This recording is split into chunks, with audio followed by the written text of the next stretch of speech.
Well, efforts underway to bring property tax relief to rural Texans. It comes as local families are seeing higher appraisals drive up tax bills, which could impact whether farms and ranches stay in the family.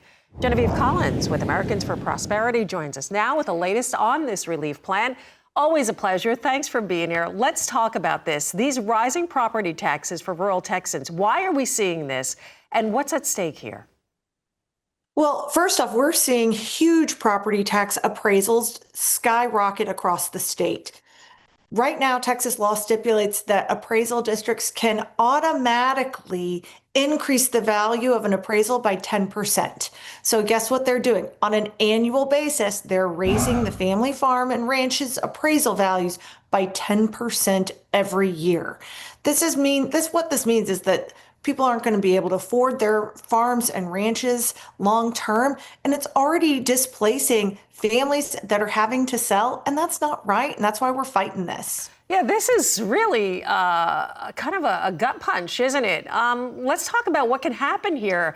Genevieve, are we talking about some kind of cap on this? So right now, Americans for Prosperity is working alongside Governor Greg Abbott to look at how do we lower appraisals. So how do we cap appraisals, like you said, at 3%, reducing it from 10% to 3%. And instead of getting an annual appraisal, we want to look at getting an appraisal every 5 years. So instead of 1 year at 10%, we're looking at every 5 years at 3%. Right now, there's a ton of momentum in the Texas legislature to actually get that done because we know our agriculture and rural community makes up the majority of Texas, and we got to take care of our people. Absolutely. What does it take to get this across the finish line?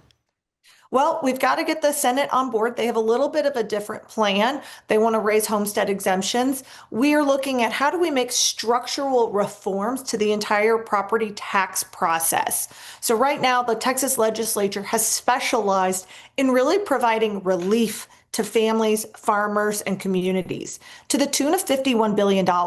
But that relief isn't actually flowing down to people, and they're not feeling it. So we need to make structural reforms to the entire property tax system. That's appraisals, that's local government spending, that's bonds, and that's making sure that voters are really in the control seat of how they're taxed. Yeah, this really happening at a local level, and it seems like that's where it's got to start. And the benefits for our farmers, ranchers, and not only our producers, but also small town homeowners, those in rural communities. Well, so this property tax plan, just from the appraisals perspective, will affect homeowners, business owners, and landowners. So we're not just looking at homeowners, we're looking at the entire state, whether you own a manufacturing facility or a coffee shop in your local community. We want to look at how is everyone being taxed and make sure that people can afford what they have and not have to pay a penny more. Absolutely. Great work. Thank you so much for joining us. Incredible information. Texas State Director for Americans for Prosperity. That's Genevieve Collins.